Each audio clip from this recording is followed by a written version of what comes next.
Hi everyone, so we'll be kicking off the session right away. We have a number of people that have joined the call already. Hi Samuel, please let me be sure that you can hear me.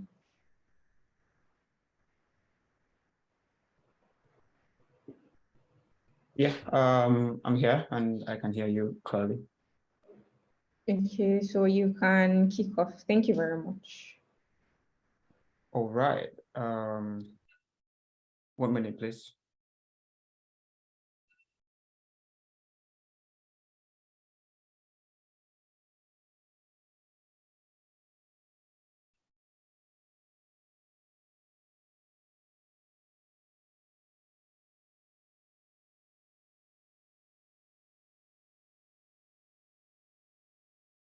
All right. Good afternoon. Good afternoon, everybody. Just to confirm, can everybody hear me before I continue?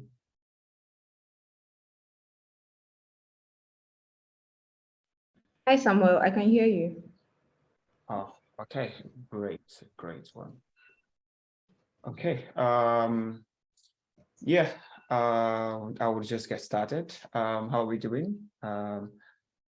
I hope we're having a very good Friday. Sorry, I'm just trying to get myself together. I'm just leaving a meeting. Okay, so today we're going to be talking about what hiring managers look for in a portfolio, and I'm very, very excited to get started with you guys. Yeah. Well, before we continue, I would just like to give a very brief introduction about myself.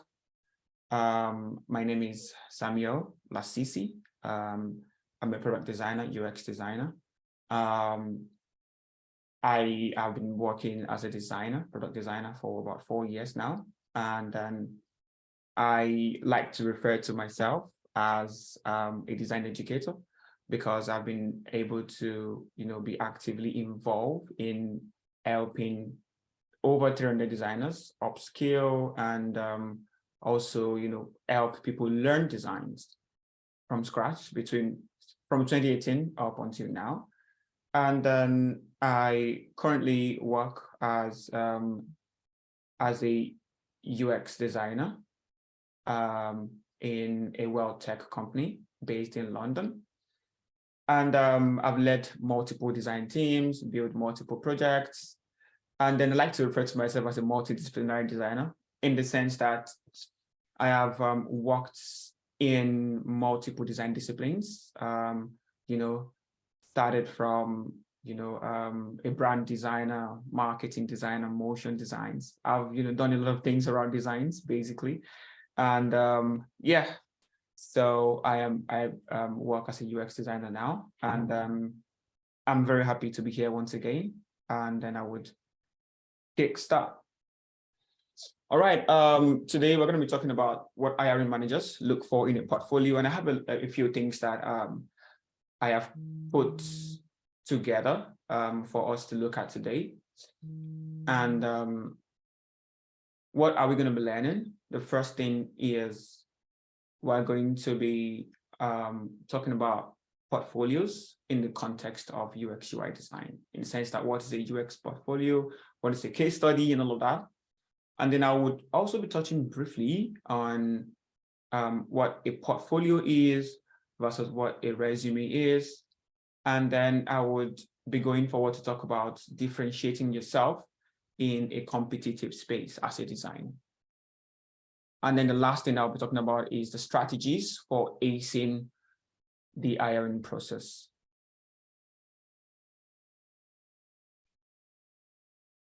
All right, moving forward. The first thing is, what is a portfolio?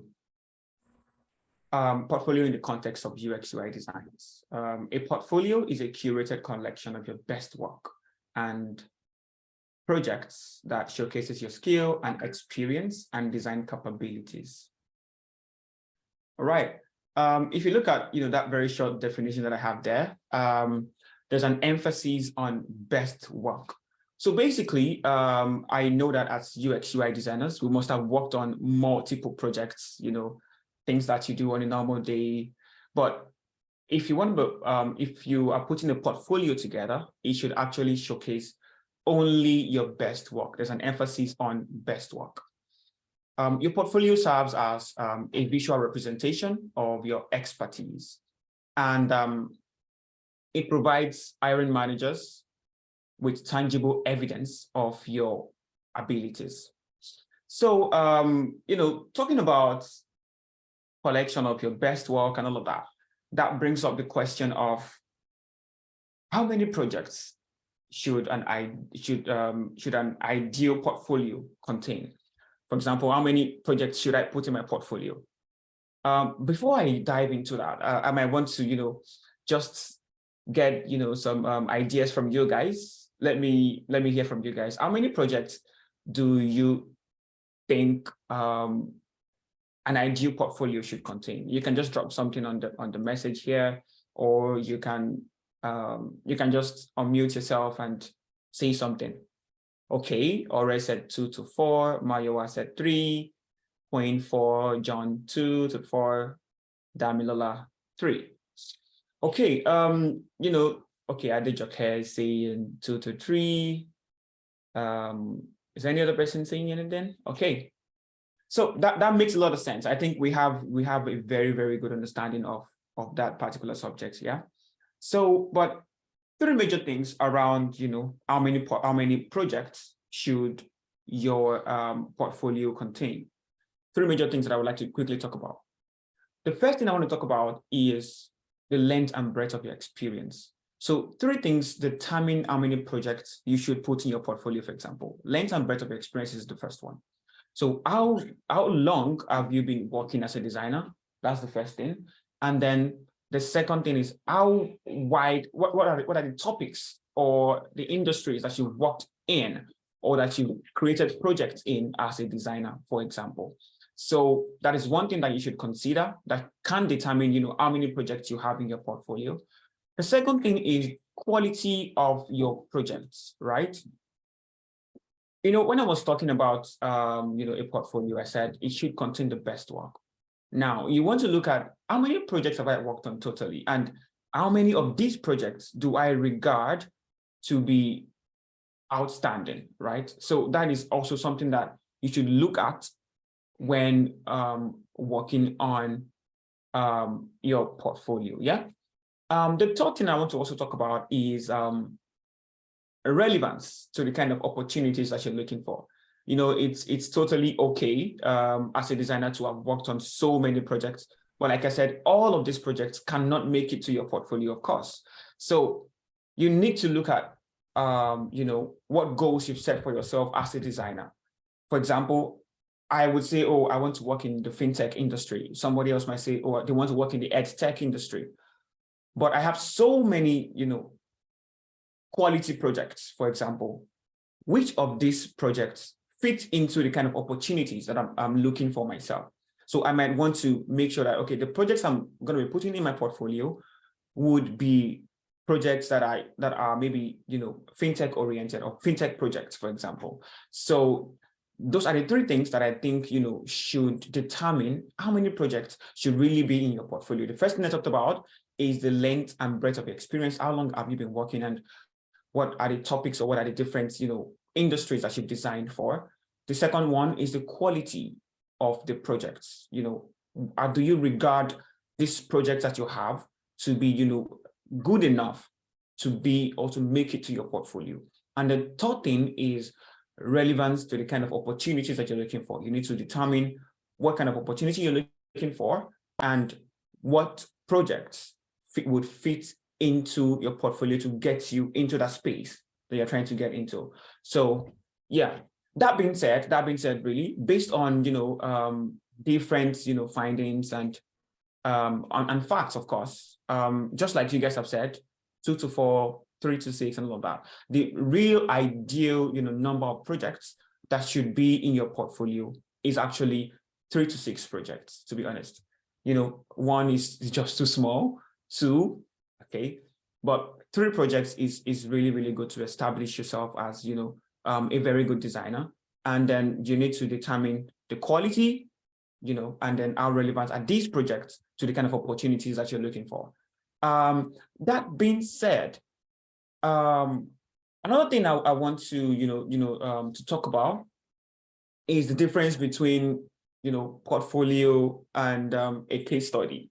Basically, your portfolio is like your body of work. Basically, it contains multiple case studies, right? And then your case study is where you actually break down the design processes, and then you talk about a particular subject matter, how you were able to come from problem to solution and all of that. I know that you guys had a portfolio review session earlier today. You guys must have talked a lot about that. So I'm not going to be diving into that at all. I will just be sticking to the topic, yeah? So another thing that I want to talk about is, difference between like your portfolio and a resume. Your UX design portfolio, for example, would show your previous work, challenges you encountered, your approach, the specifics of each project, and then your resume, just highlights your work history, professional background, companies you've worked at, courses you've taken, and education and all of that. So that's basically the difference between your portfolio and your case study, and then your portfolio and your resume, basically. All right, so that takes us to the next part of my presentation. Okay, I just dropped a quick note here. I said that the tech labor market is highly competitive. One thing that can set you apart is a well-curated portfolio. If you think about this, yeah, there's so many designers out there, right? And then, to be honest, every designer would have a portfolio. But how do you make sure that you have something in your portfolio that differentiates you from every other person that might be potentially applying for the same opportunities? I'm going to be diving into that later on in this webinar. But moving forward, let's talk about the roles that your portfolio play. All right, I've listed 4 items here, basically. The first thing is showcasing skills and experience, demonstrating problem-solving abilities, reflecting personal growth, and differentiating yourself. I'm going to be talking about each of these topics one after the other. The first role that your portfolio play is showcasing your skills. So basically, your portfolio is what highlights your proficiency in UX UI design principles, methodologies, and tools. And then it also allows you to highlight your ability and to highlight your ability in creating user interfaces, conducting user research, perform usability testing, and iterate on designs based on feedback. So it also allows people to see, how good you are or how experienced you are as a designer. Basically, that's the first thing that your portfolio does, showcasing your skills and showcasing your expertise and your experience. The second thing that your portfolio does, the role that your portfolio play basically, is demonstrating your problem-solving abilities. And on this particular point, I'm going to be, also giving you guys a few tips that can actually make your case studies, basically not portfolio now, your case studies stands out. So demonstrating your problem-solving abilities, your portfolio allows you to, showcase your process as a designer. So what the problem is, how you present the challenges, and how you came up with innovative solutions. Then it also allows you to analyze user needs, identify pain points, and create user-centered designs that would address whatever issues or problems that you've identified effectively. So your portfolio again helps you to demonstrate your problem-solving abilities. All right. So now I want to talk about talk briefly about a few tips that makes your UX case studies stand out. The first thing is, I'm still on the second point, basically. The first thing is that you should always show that your research influenced your design. So what do you mean by that? we're talking about, your portfolio allowing you or helping you demonstrate your problem solving abilities. Now, one thing that can actually make you stand out as, a product designer or as a UX UI designer is showing or demonstrating how your research influenced your design. And I'm going to give you an example here. The first thing is, for example, in your design thinking process, you must have encountered a problem and then you're solving it. Maybe you're in the prototype stage. We need to see, for example, if I'm a recruiter, for example, I would like to see how some of the insights that you got from your research was able to influence the decisions that you're making in your high fidelity wireframes, for example, or in your low fidelity wireframes, for example. I would give an example quickly. If I'm writing a case study on a particular problem around, let's say I'm looking for something that's very, very relatable, transportation problems in Nigeria, for example, and I'm creating a case study around that. I've done my research, I've conducted, my research, I've defined the research, I've gotten a few, insights from that research, right? And now it's time for me to design. What part of those insights were able to influence some of the decisions that I made? For example, maybe people that responded to, the research I made, they were saying, oh, I'm so concerned about my safety if I'm going to be, using a ride hailing platform, for example, or a ride sharing platform, for example. I'm concerned about my safety. And that is one of the insights that I got from my research. How does that concern of my user influence some of the design decisions that I made? I would want to show that in my case study. So one tip for you to demonstrate your problem-solving abilities properly is to show how your research was able to influence your design. Maybe my solution would have been, to ensure safety, we would make sure that, or I made sure that every driver has a verification badge, for example. And I would say that the verification badges just shows that this driver has completed, their onboarding, they've submitted, their documents, and they're actually traceable. So that basically, would show that you understand what your user needs, and then you are able to then help them solve that with design. So your portfolio should show how your research influenced your design. That's tip number one under my second point, which is demonstrating your problem-solving abilities, I mean.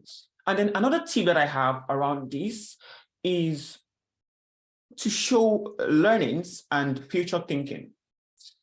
And learnings and future thinking, talking about demonstrating problem-solving abilities, right? It's not enough to just show me, how you're able to solve a problem, take it from, a problem to the solution and all of that.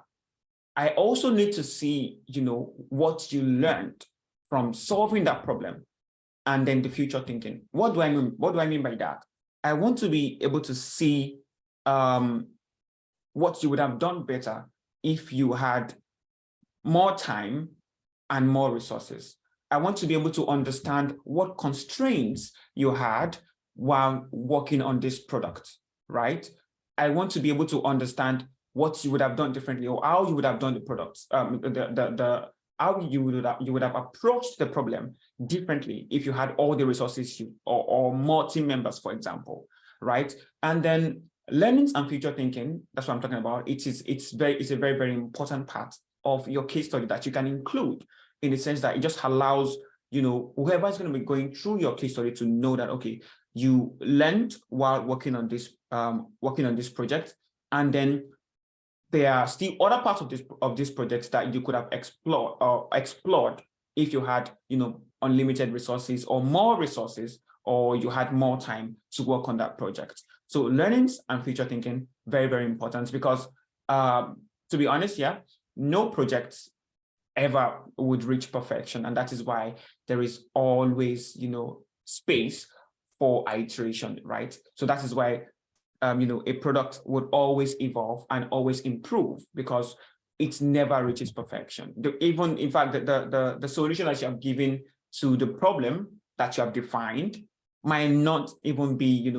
the ultimate solution, because there is still always going to be a space for improvement, right? So always show, how your research was able to, influence your design. That's the first thing I talked about on the second point. And then I'm also talking about show learnings and future thinking. The third thing I want to talk about, that can actually make your project or your portfolio, your UX case studies stand out, is to show your solution quickly in the process, right? So we're still on demonstrating problem-solving abilities. And the top tip, again, is showing your solution quickly in the process. It's very good for you to, tell us the problem, how you did your research, you were able to define your research, you were able to ideate, prototype, and test, and all of that.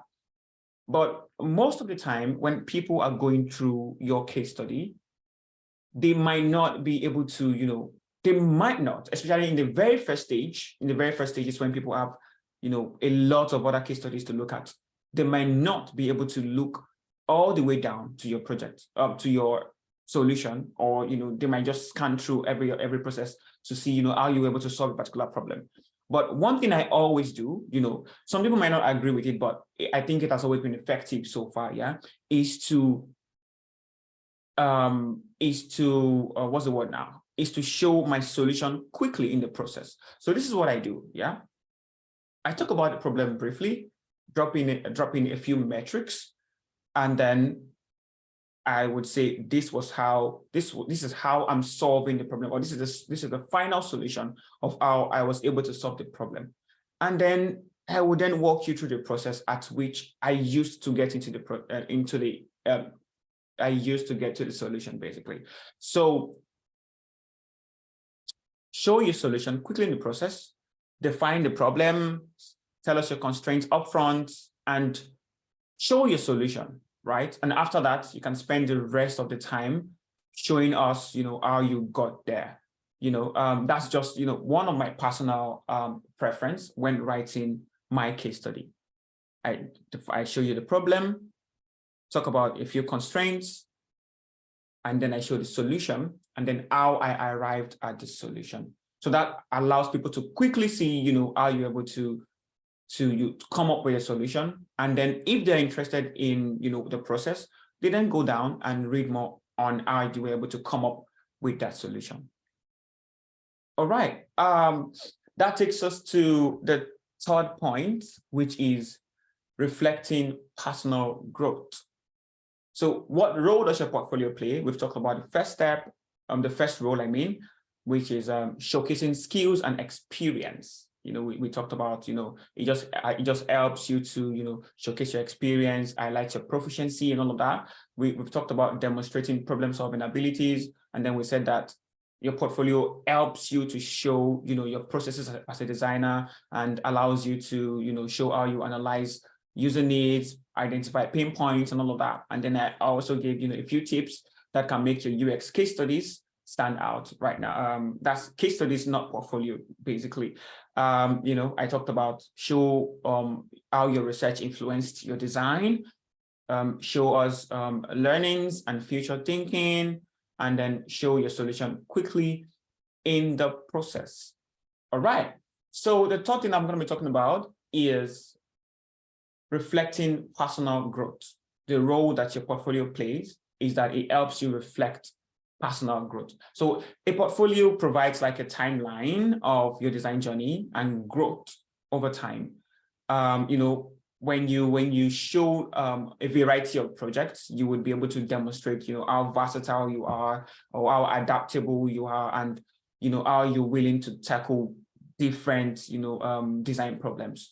And then it also shows like commitment to learning and commitment to improvement. So that's another role that your portfolio basically plays. It shows or reflects your personal growth.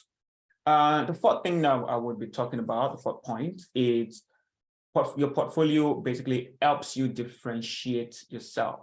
And that's one huge part of the things that I'll be talking about today. And in a competitive job market, a portfolio can actually help set you apart from a pool of other candidates, and then also helps showcase your unique value proposition, which I'm going to be talking about quickly after now. And then it will also help illustrate why or how you are the ideal candidate for the role. And then if your portfolio is compelling enough, of course, it can capture attentions of hiring managers and help people generate interest in your skills and potential contributions to their company, basically. So that's basically concludes the first parts of my presentation today. I'm going to do a very, very, very quick recap. I talked about portfolios in the context of UX UI designs, what a portfolio is.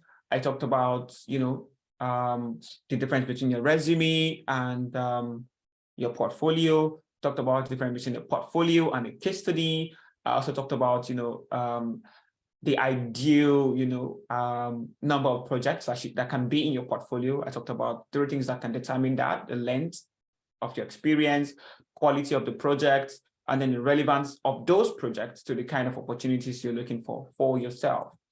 All right. I have a very, very, very short interactive section for us. And I also want to say that, please, if you have questions, you can actually ask. You can actually ask.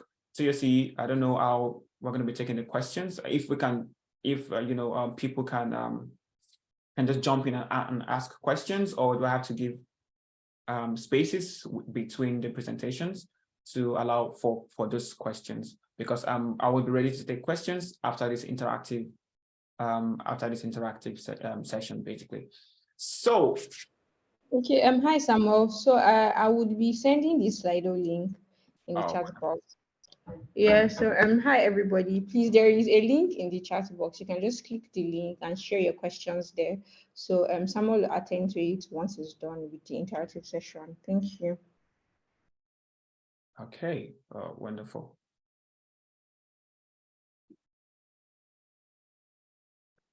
All right, so let's jump back into the interactive session that I just quickly want to hear from you guys. So basically, I want us to just do a very brief discussion, 5 minutes, 10 minutes, and we'll be done. Think about a problem or service that you believe has an exceptional user experience. Let's limit it to a product now. Think about a product that you believe has an exceptional user experience and what makes it stand out from others. So not think about, let's discuss, right? So I want to hear from you guys. What product do you think has a very good user experience, and why do you think that product has a very good or an exceptional user experience? Anybody?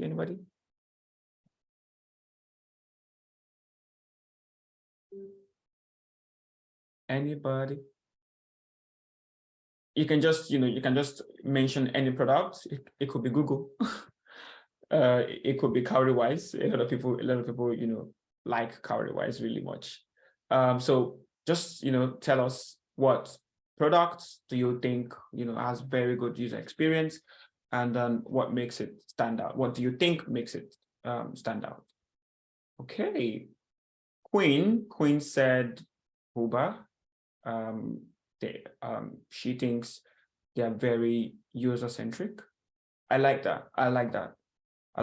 Yeah, very good one. Someone said, okay, Ore said Duolingo. Yeah. Of course. In fact, if you make a very, very small research and just ask Google for some of the best products with the best user experience, you'll probably find Duolingo there. I think yeah, they have very good user experience. Uber, yeah. WhatsApp. Tolu, WhatsApp. Why do you think WhatsApp has an exceptional user experience? You want to share something?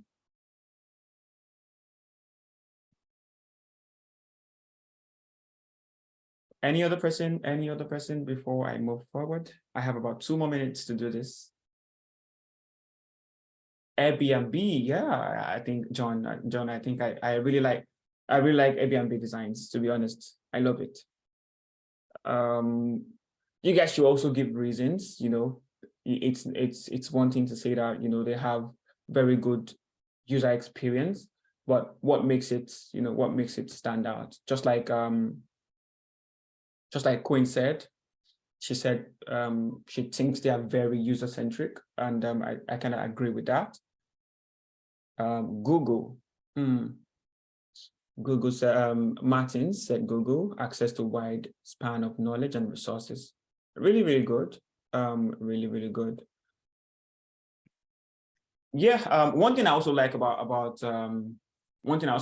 Google, to be honest, is that as much as Google has a very wide range of products, they are still able to properly manage the user experience, in the sense that once you get into a Google platform, no matter what platform it is, you just know that you are on, a platform that has to do with Google designs, right? Because they've kept the design as simple as possible and very, very intuitive. Of course, simple or less is more, just like people would say, and very, very intuitive as well. Google, I really like all their products. Apple, very intuitive. Of course, I love Apple, and Apple is they have this very good focus on accessibility, and I think that's one thing that makes them stand out as a product. Notion, David said Notion, you can use it to do pretty much anything, and it gives user freedom to explore and personalize. Yeah, I totally agree with you. I totally agree with you as well, David. Android, still Google. Yeah, Google, yeah. Simple and easy to use, Martins. Very, very good. I like that. Okay, so I'm going to be moving forward. I have very limited time left. I don't know that the time can move so fast. Okay. I'm moving on to the second part of my presentation, which is what hiring managers look for in a portfolio. Differentiating yourself in a competitive space. Like I said here, I said that the tech labor market is highly competitive, and one thing that can set you apart is a well-curated portfolio.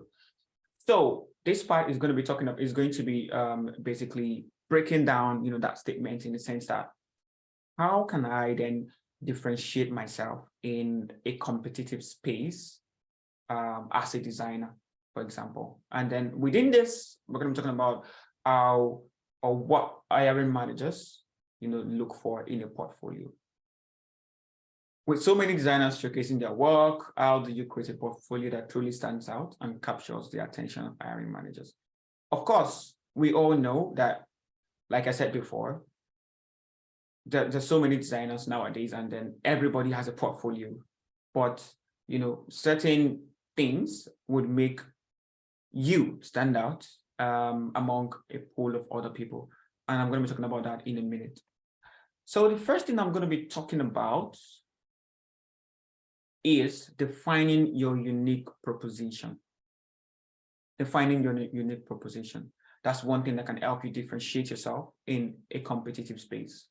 The first point I wrote here is identify what sets you apart as a UX UI designer. What unique skills, experience, or perspective do you bring to the table? It's very interesting these days that we have people moving from different disciplines into product design, UX UI designs. That is something that can actually, be considered as a unique proposition. Whenever, that can actually set you apart as a designer. Yeah. So for example, I would use myself as an example. Before I moved into UX UI designer, I've worked in other disciplines of design, like motion designs, like brand marketing designs. So when someone asks me that, what do you think makes you different from every other, or why should we employ you, for example, or what do you think sets you apart from other candidates? What I will be saying is I have a lot of transferable skills from the different other design disciplines that I have done, that I have worked in. For example, I understand the marketing aspects of designs. I understand how, design, as much as I know that the design is so that we can meet business user goals, there is also a part of business goals. And that is what marketing designs has taught me, So we have a lot of people, transitioning into UX, UI designs. And then what you need to do is to be able to identify how some of these skills that you already possess can help you do your work better as a UX, UI designer, and how does that skill set you apart from other people that might be potentially applying for the same role. All right. Second thing, I like to specialize knowledge in specific domains or industry, healthcare, commerce, or education. So what I'm trying to say here is basically whatever, knowledge that you have from whatever field that you've been before moving into design, or, whatever other, it doesn't matter what skills you have, there is always a place for it in design, right? So you should be able to properly define that, right? And the third thing I wrote here is communicate your passion and enthusiasm for solving user problems and creating delightful experiences. Again, right, I'm still on, showing how, the skills you already possess can, help you do your work better as a UX UI designer. And that's actually a unique proposition. So you need to communicate how these skills, help you solve problems and then create, wonderful experiences or usable experiences or delightful experiences for your users. All right, so that's the first thing that can help you differentiate yourself in a competitive space. The second one is focus on impact and result. Focus on impact and result. All right, so as a designer, it is actually very, very important for you to talk about impact and the result of your design, basically. And I'm going to talk about that in a minute. So instead of just presenting design artifacts, emphasize the impact of your work on user experience and business outcomes. So what I do personally, whenever I'm starting to work on a design project, what I do is, after understanding the solution, the problem, what I then do is to set goals for the project. All right, so what are the high-level goals for this project? What are we trying to achieve? Now we understand the problem, but what are we trying to achieve with this project, right? So that allows me to, when I set goals, I then know what to measure for at the end of my design process. For example, if I say this iteration or this redesign, for example, if it's going to be a redesign, this redesign I'm doing on this platform should be able to help us onboard customers faster. Or before, the problem is that people are dropping off the onboarding form, and then we're having very high churn rates on our landing page, for example.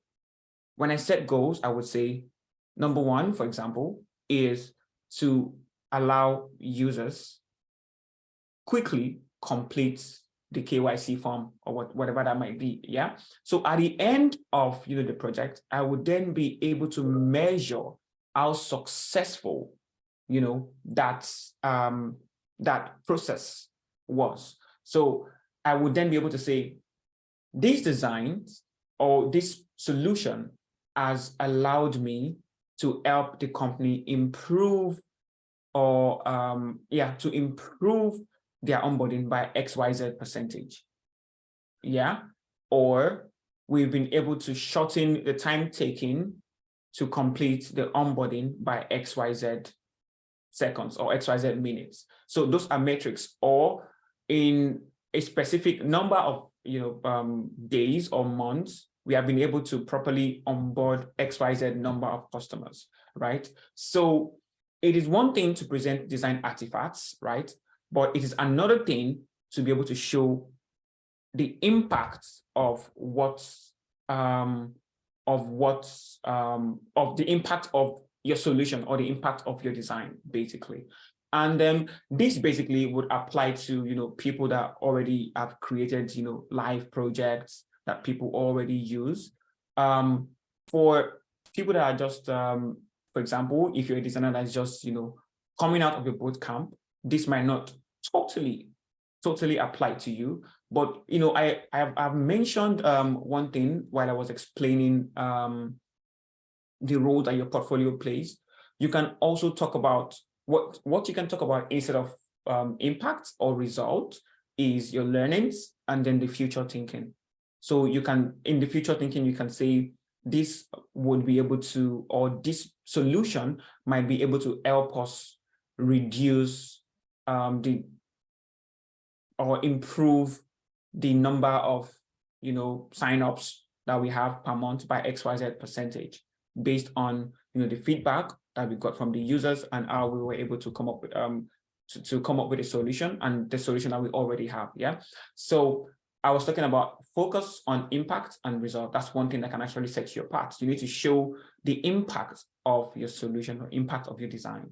Then quantify the results whenever possible with metrics. I talked about that already, such as improved conversion rates, increased user engagement, and positive feedback from stakeholders. So that's one thing that hiring managers will be very, very happy to see, how your design has improved the company as a whole and also helped the user to complete whatever tasks they want to perform on a particular platform. All right, so moving forward, the third point here is tell a story. Tell a story. All right. I don't have so many things to say about this, around this, because it's very, very explanatory. Yeah. So I'm very sure, because like I said before, I know that we had a portfolio review session today. This must have been really, really we must have talked about this, to be honest, because your portfolio is not just where you drop so many text and pictures and all of that. There must be a way you communicate your approach that would be interesting for people to go through. And then, like I wrote here, describe the problem you were solving, the approach you took, the challenges you encountered along the way, and then the final solution.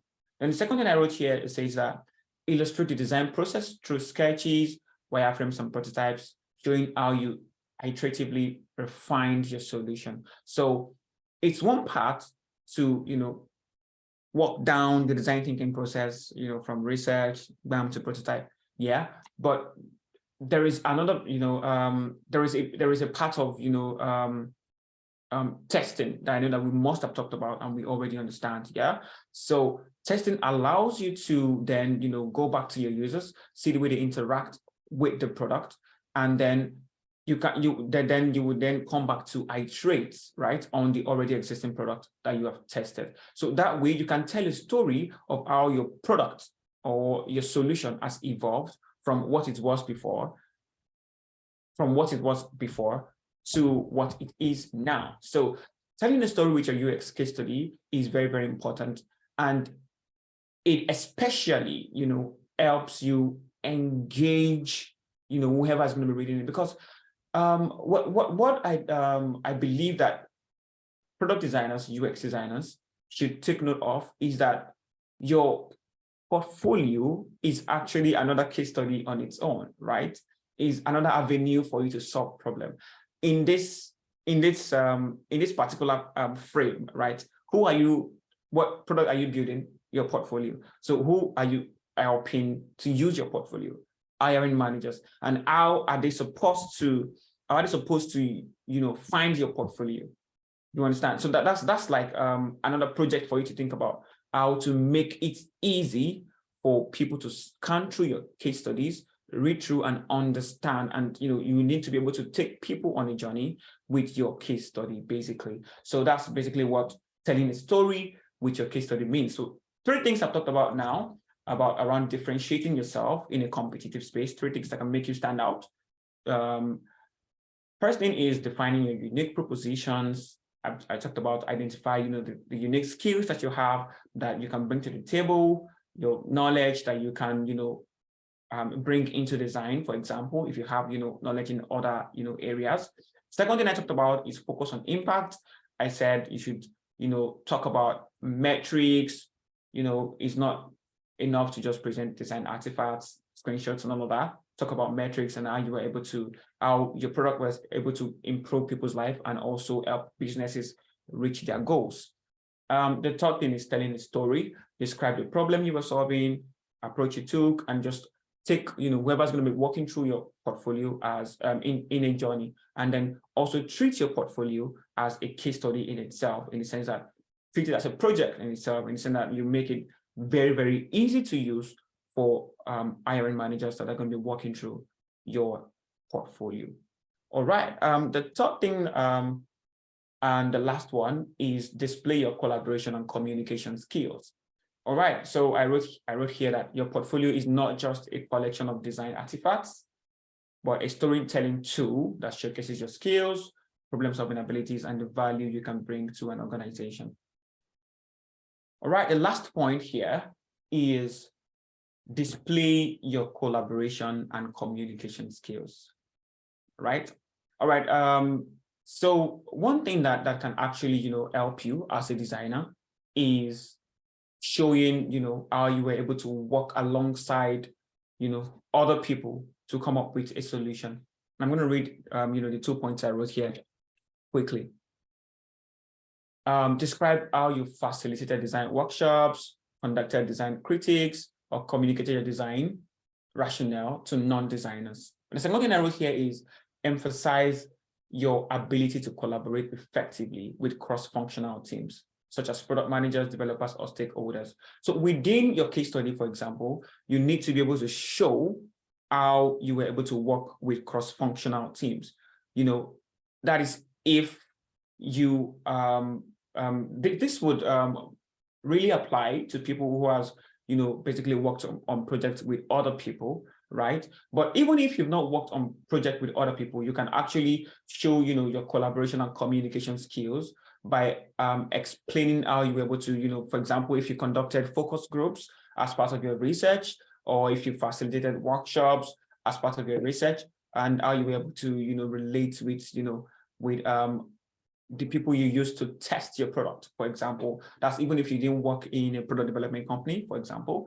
And then if you did work in a product development company and then you're putting, that project together into a case study, you need to also talk about how you were able to, communicate or work closely with different, teams to, come up with that solution, like the developers. How often did you communicate with the developers? Did the developers face, as part of your, the constraints or the, what did I talk about before now? The learnings, how were you able to communicate with the developers? And then what feedback did you get from the developers?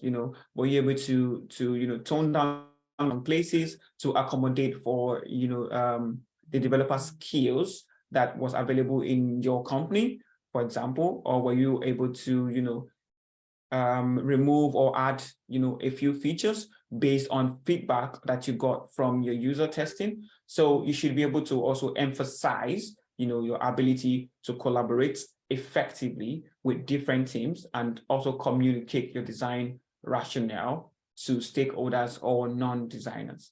And that is the fourth thing that can actually make you stand out as a designer.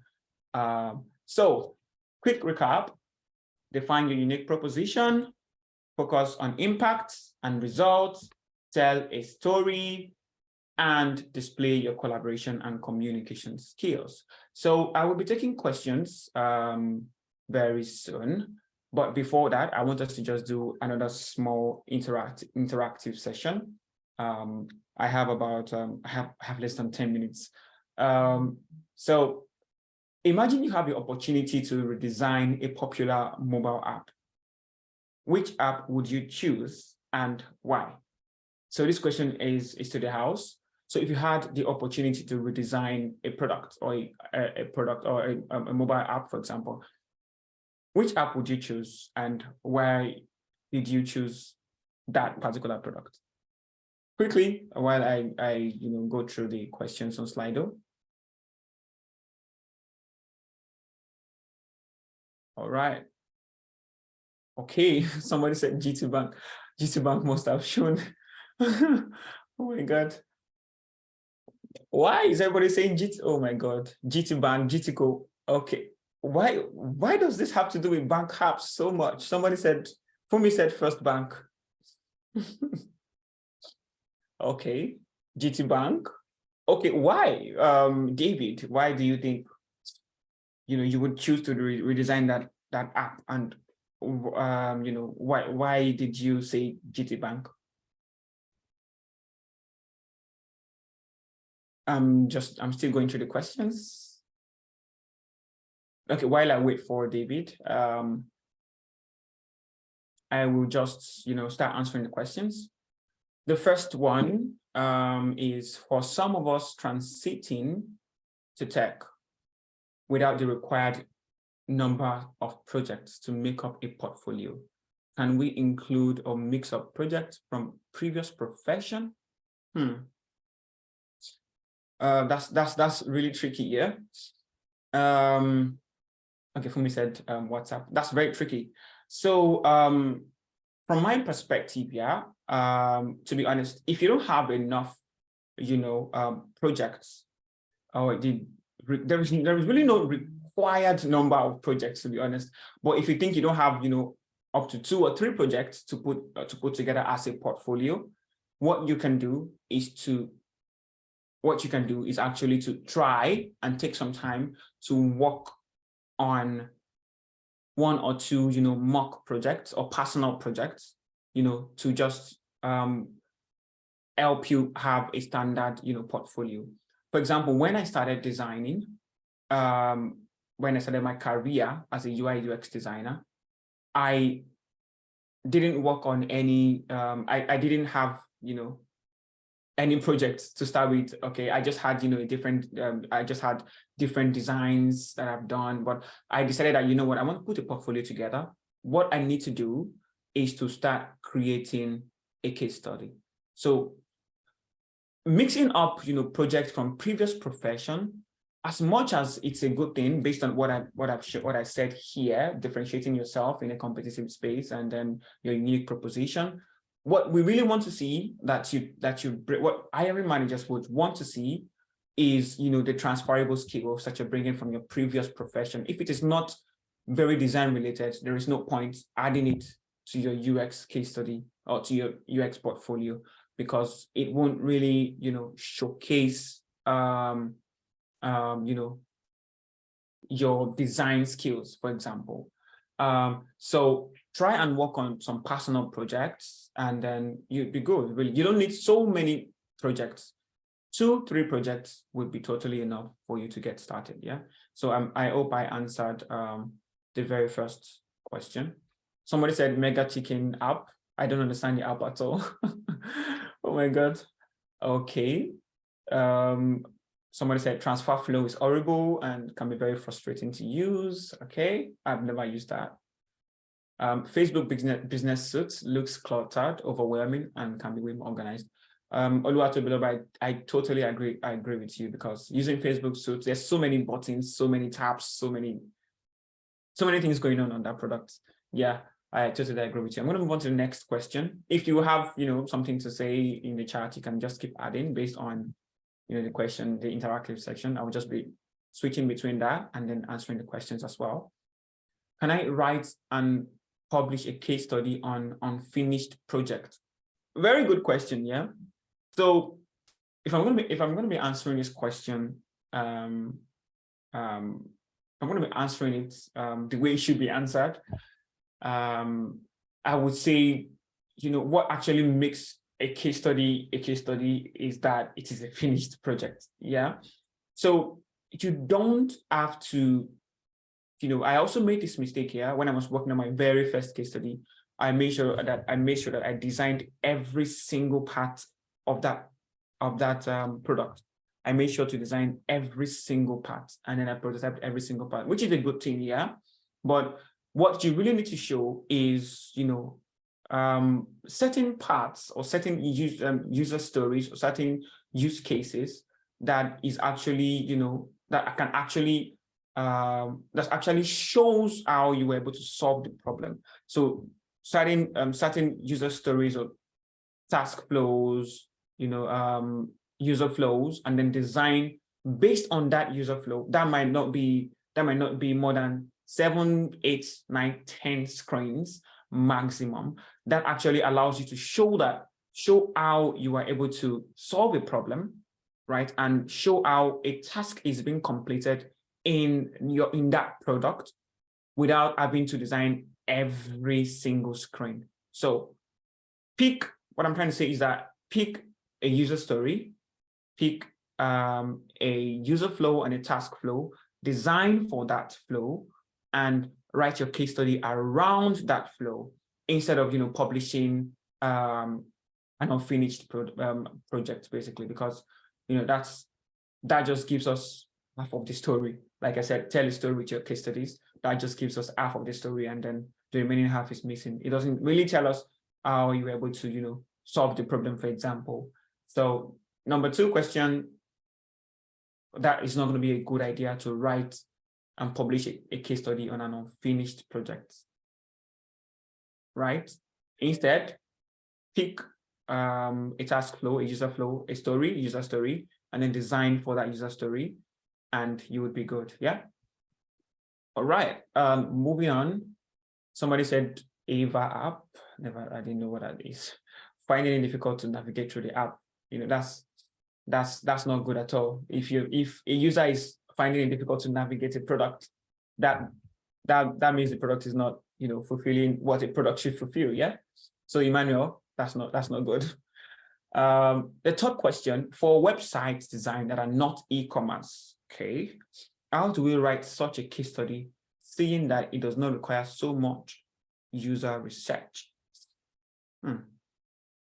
I don't totally understand this question. So if you're saying that for website design that are not e-commerce, how do we write?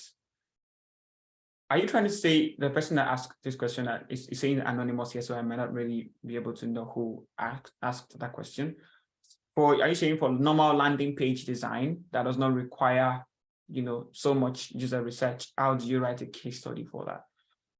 For example, if you are starting, if you're starting from scratch, right, you would be able to conduct some competitive analysis and see how this product you're building a landing page for is different from the other products that are already in the market. That's some form of research. Yeah. And then another thing you can do is your secondary research, right? Or your desk, some people call it your desk research. Your desk research allows you to base your findings on your research on already existing research, just like literature review. Yeah. So you don't need to conduct research from the grassroots, if that's the word. For example, interviewing users just because you want to create a landing page, for example. You can base your findings on already existing research, conduct some competitive analysis, and then that's research, right? So you don't need to do a totally full-blown research for just the landing page, just like you said. So you can actually write a case study around that because you did your desk research or your secondary research, you did your competitive analysis and all of that. So that should actually work for you. That's for the second question, the one I just liked now. The third one says, for some of us transitioning, there's a lot of questions. I will just try to quickly breeze through. For some of us transitioning to tech without the required number of projects. Okay, I already answered that. Can I write and publish? Okay, I already answered that. How can you lay the ground for personal project in your case study in terms of achievement? I think I already touched on that, right? So for personal projects, you don't really need to, nobody might have used that, nobody used that project. Let's just say nobody used the project. You might not be able to to talk about achievements or talk about metrics or how the product. But what you can do, like I said before, is to show your learnings and then future thinking, how you think this product can actually potentially solve problems for people facing that problem, or how the product can be beneficial to people facing a particular problem, right? So that's one thing that you can show your learnings while working on that project, show future thinking while working on that project, and show, what you would have done if you have, more resources, or if you had no constraints, right? So that's something you can do if you're working on a personal project that you can't really measure the metrics for. All right, so next question. Can you speak on projects that have NDA? How long should one wait to showcase a project one worked on and is still in the process of development? This is a very, very wonderful question. You know what? Talking about projects with NDA, NDA means non-disclosure agreement. Yeah. So how long should you wait to showcase a project that has NDA, or how can you work or create case studies around projects that has NDA? That means you're not supposed to show it publicly. Yeah. So what you can do is to actually, you can write case studies on projects like that. Yeah. Except it is totally not, it is defined that you can never do that. But you can write case study, but you will not make it publicly available. What you would do is to write case studies and hide them under passwords, right? And then you will only give those passwords to hiring managers or people that would potentially, maybe employ you, right? Because it's not possible, all right, or it is not great for you to have worked on a project or devoted time to a project that you cannot showcase. So the NDA would most likely not say that you should not showcase the product. It will say you cannot publicly showcase it unless agreed. And another thing you can do is to reach out to the company that you signed the NDA with, and ask for permission to publish that on your case study. And then if you publish it on your case study, you should be able to hide it, or you must be able to hide it under a password so that only specific people would be able to access it. I've seen people, product designers from companies like Meta, Facebook, from other big companies, create case studies on products or projects or features that they worked on for these very big companies, but they hide them under passwords. And that would only be for people who are going to be, maybe potential employers or hiring managers and all of that. So that's how you can undo, projects with NDA. All right, moving forward, I'm curious to know how you transition from SLT into product design. How long it took to train a language visual as well as a really, really good question. All right, so I did not transition from SLT directly into product design, right? SLT is science lab tech. Basically, that's what I studied in school. I used to be a designer back in school, a graphics designer. So I've worked, I worked as a graphic designer for a couple of years. So even before I went into school, I've been designing, and I took it very serious in school. And then what I did when I was transitioning from graphic designs to product designs is to actually, take courses. I took courses, and those were very, very, very helpful for me because there's one thing, it's one thing to be, to go to YouTube and watch tutorials or videos. It's another thing to actually take courses that are very, very defined. And that's why it's a good thing that you guys are here, right? So learning from YouTube and all of that, all this other Medium, all of that, Behance, it's very, very unstructured, right? A course or an edtech company like this is what will give you a very structured learning. That's one way for you to transition if you're looking to transition. Yeah, so try to take a course. And then what I did when I was transitioning from being just a graphic designer to a product designer, I did not I did not quit my job. What I did was I made sure that I created my portfolio. And that's why, your portfolio is very, very important. After, you've taken your course, you finished, you should be able to, develop a portfolio that is good enough. And then all of this, tips and ideas that I've given you would, prove to be, are we still here? Can anybody still hear me? Yeah, we can hear you. Yes. Okay, wonderful. So all of this, everything you've learned here will prove to be very useful. And then create your case studies, build your portfolio to a particular level, and then start applying from where you are. You really don't need to quit your job. I did not quit my job as a graphic designer. I started applying from where I was.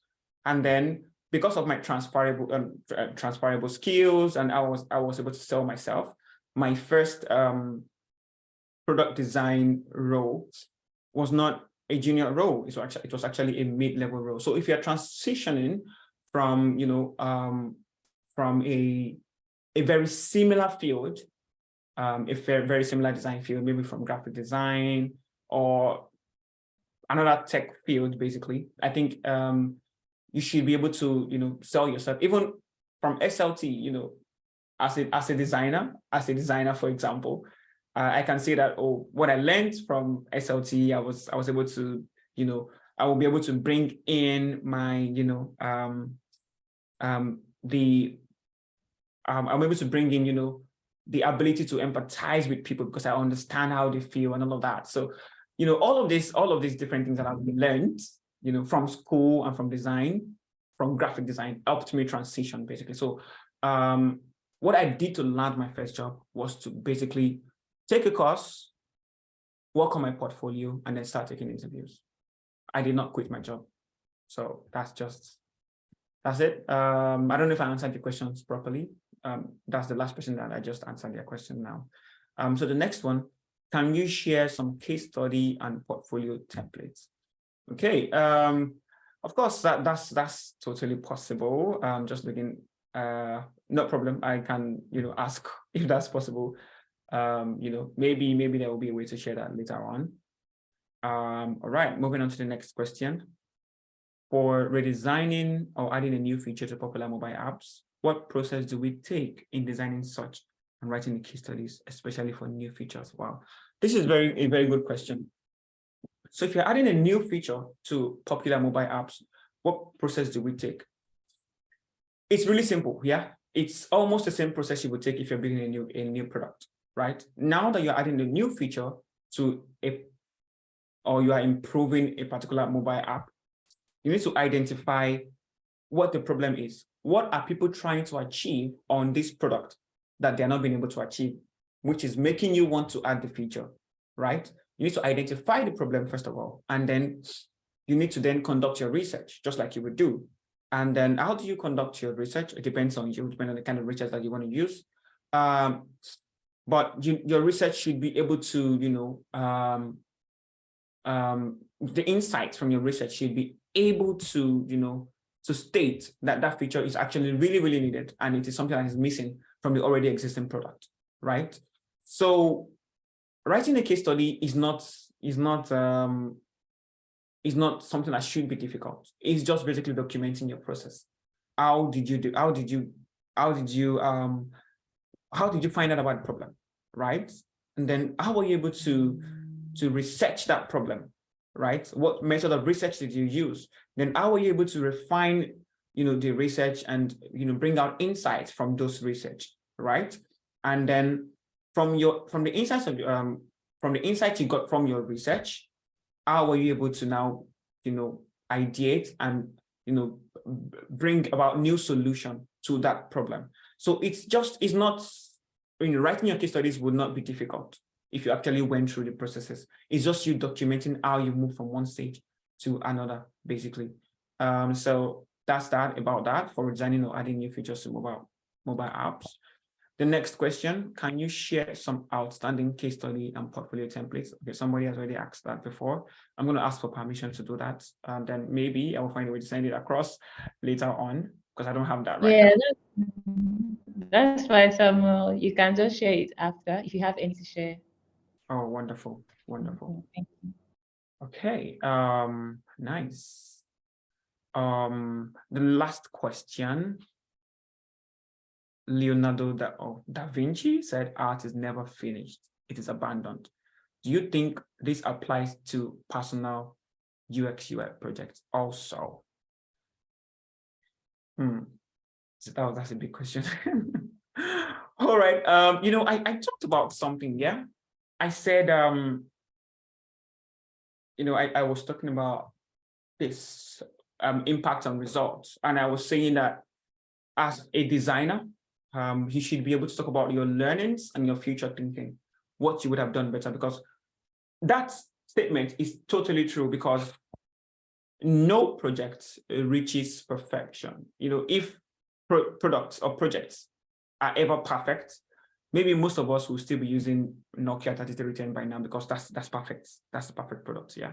But because there is no perfect product, no matter how perfect, for example, your iPhone software is right now, and there'll be a new version tomorrow. So because the user needs evolve, especially in UX UI designs, user needs evolve every day, right? Because user needs evolve, your design should also evolve. It cannot be perfect. There will always, that's why there is iteration.